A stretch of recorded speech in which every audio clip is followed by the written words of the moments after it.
একবার রাসূলুল্লাহ সাল্লাল্লাহু আলাইহি ওয়াসাল্লাম বাইতুল্লাহর কাছে নামাজ আদায় করছিলেন। সেখানে আবু জেহেল ও তার সঙ্গীরা বসা ছিল। গতদিন উট জবাই করা হয়েছিল। এমন সময় আবু জেহেল বলে উঠল, তোমাদের মধ্যে কে অমুক উটনের নাড়ি বুড়ি এনে মোহাম্মদ যখন সিজদা করবে তখন তার পিঠের উপর রাখতে পারবে। তখন কওমের সবচেয়ে নিকৃষ্ট লোকটি দ্রুত গিয়ে উটনের নাড়ি বুড়ি নিয়ে এলো এবং রাসূলুল্লাহ সাল্লাল্লাহু আলাইহি ওয়াসাল্লাম যখন সিজদায় গেলেন তখন এগুলো তার দুই কাঁধের মাঝখানে রেখে দিল।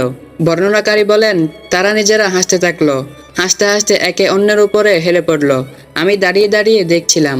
হাই, আমার যদি প্রতিরোধ করার ক্ষমতা থাকতো তাহলে আমি রাসূলুল্লাহ সাল্লাল্লাহু আলাইহি ওয়াসাল্লামের পিঠ মোবারক থেকে এগুলো ফেলে দিতাম। রাসূলুল্লাহ সাল্লাল্লাহু আলাইহি ওয়াসাল্লাম সিজদায় পড়ে থাকলেন, মাথা মোবারক ওঠালেন না। এক পর্যায়ে এক লোক গিয়ে হযরত ফাতেমা রাদিয়াল্লাহু তাআলা আনহাকে খবর দিলেন। খবর শুনে তিনি ছুটে এলেন। সেই সময় ফাতেমা রাদিয়াল্লাহু তাআলা আনহা ছিলেন ছোট বালিকা। তিনি এসে উটের নাড়ি বুড়ি তার পিঠ মোবারক থেকে ফেলে দিলেন। এরপর লোকদের দিকে মুখ করে তাদেরকে গালমন্দ করলেন। অতঃপর রাসূলুল্লাহ সাল্লাল্লাহু আলাইহি ওয়াসাল্লাম যখন তার নামাজ শেষ করলেন তখন তিনি কণ্ঠস্বর উঁচু করলেন এবং তাদের বিরুদ্ধে বদদোয়া করলেন।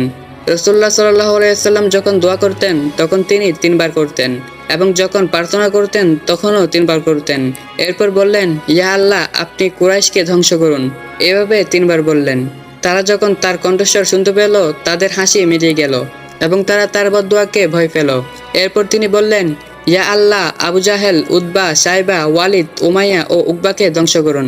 রাবি বললেন, তিনি সপ্তম ব্যক্তির নামও বলেছিলেন, কিন্তু আমি স্মরণ রাখতে পারিনি। সে সত্তার কসম যিনি মুহাম্মদ সাল্লাল্লাহু আলাইহি সাল্লামকে সত্যসহ প্রেরণ করেছেন। রাসূলুল্লাহ সাল্লাল্লাহু আলাইহি সাল্লাম যাদের নাম উচ্চারণ করেছিলেন, আমি বদরের যুদ্ধের দিন তাদেরকে নিহত অবস্থায় পড়ে থাকতে দেখেছি। পরবর্তী তাদেরকে টেনে হিঁচড়ে বদরের কূপের মধ্যে ফেলে দেওয়া হয়েছে। এরপরের ঘটনা দেখে বালিকা ফাতেমার শ্বাস প্রশ্বাস বন্ধ হয়ে যাওয়ার উপক্রম হয়। তিনি ভয়ে অসাড় হয়ে পড়েন এবং দেখেন যে তাদের একজন তার পিতার গায়ের চাদরটি তার গলায় পেঁচিয়ে জোরে টানতে শুরু করেছে।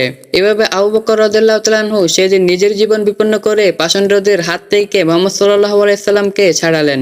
ছাড়া পেয়ে তিনি বাড়ির পথ ধরলেন। মেয়ে ফাতেমা রাদিয়াল্লাহু তাআলা আনহা পিছনে পিছনে চললেন। পরে স্বাধীন ও দাস যাদের সাথে দেখা হলো প্রত্যেকে নানা রকম অশালীন মন্তব্য ছুড়ে মেরে ভীষণ কষ্ট দিল। রাসূল সাল্লাল্লাহু আলাইহি সাল্লাম সোজা বাড়িতে গেলেন এবং মারাত্মক রকম বিধ্বস্ত অবস্থায় বিছানায় এলিয়ে পড়লেন। বালিকা ফাতেমা রাদিয়াল্লাহু তাআলা আনহার চোখের সামনে এই ঘটনা ঘটল।